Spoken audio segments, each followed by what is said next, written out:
প্রতিদিন একই রকম রান্না কারোরই ভালো লাগে না। প্রত্যেক দিনের রান্নাকে একটু স্পেশালভাবে করলেই আসলে ভালো লাগে। আসসালামু আলাইকুম। যে যেখান থেকে আমার ভিডিওটি দেখছেন, আশা করছি সবাই ভালো আছেন। আলহামদুলিল্লাহ আমিও ভালো আছি। আজকের রেসিপি হচ্ছে সাধারণ একটা মাছের রেসিপি যা সবাই হয়তোবা জানে। কারণ কম বেশি সবাই রান্নাটা পারে মোটামুটি ইদানিং। যাই হোক তারপরও আমি আমার মতো করে একটু দেখাচ্ছি, কারোর হয়তোবা হেল্প হয়ে যেতে পারে।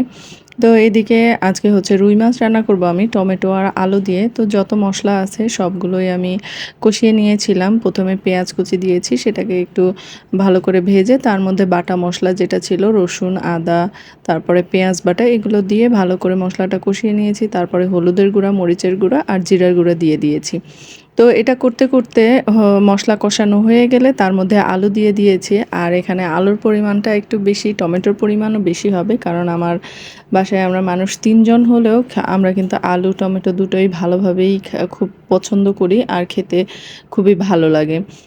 তো মাছের সাথে এরকম টমেটো আলু দিয়ে মাঝে মধ্যে রান্না করলে কিন্তু খেতে ভালোই লাগে। আর এটা একটু পাতলা ঝোল হবে, মোটামুটি একটু ঝোলের মতো হবে, খেতে কিন্তু বেশ ভালোই লাগবে। আর গত কয়েকদিন আগে হচ্ছে কোরবানি গিয়েছে, গরুর মাংস খেতে খেতে সবারই রুচির অবস্থা বেহাল। তো চটজলদি এরকম একটু মাছের ঝোল করলে কিন্তু খেতে ভালোই লাগবে। আর বাঙালি মাছের ঝোল খেতে কিন্তু খুবই পছন্দ করে। আমাদের ২ দিন যদি মাংস হয়, তৃতীয় দিন আমরা মাছের ঝোল খাওয়ার জন্য উঠে পড়ে লেগে যাই।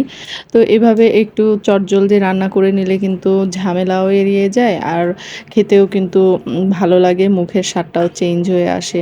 আর টমেটোর সিজনে টমেটো দিলে বেশি ভালো লাগতো। আমার কাছে বাসায় ধনিয়া পাতা ছিল না। তো ধনিয়া পাতাটা থাকলে আরেক ধরনের ফ্লেভার আসতো। তো এখানে আমি জিরা গুঁড়ো করে নিয়েছিলাম, সেটাই দিয়ে দিয়েছিলাম। আর এই তো দেখেন কি সুন্দর হয়ে গিয়েছে আর টমেটোর কালারটা খুবই সুন্দর হয়েছিল। আর টমেটো দিলে এমনিতেই তরকারির কালার সুন্দর হয়ে যায়।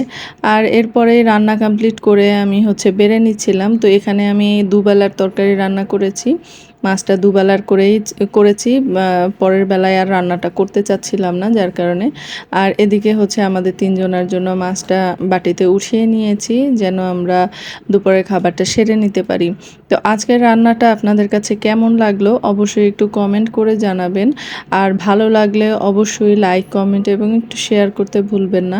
আপনাদের সাপোর্টেই আসলে আমি একটু একটু করে এগিয়ে যাব। আর প্লিজ আমার ভিডিওটি স্কিপ করবেন না। প্রয়োজনে যতটুকু পারেন একটু দেখবেন। প্রয়োজনে আপনার বন্ধুদের সাথেও শেয়ার করবেন। খুবই সাধারণ রেসিপি, কিন্তু তারপরও অসাধারণ। তো আজ এ পর্যন্তই, ভালো থাকবেন। আল্লাহ হাফেজ।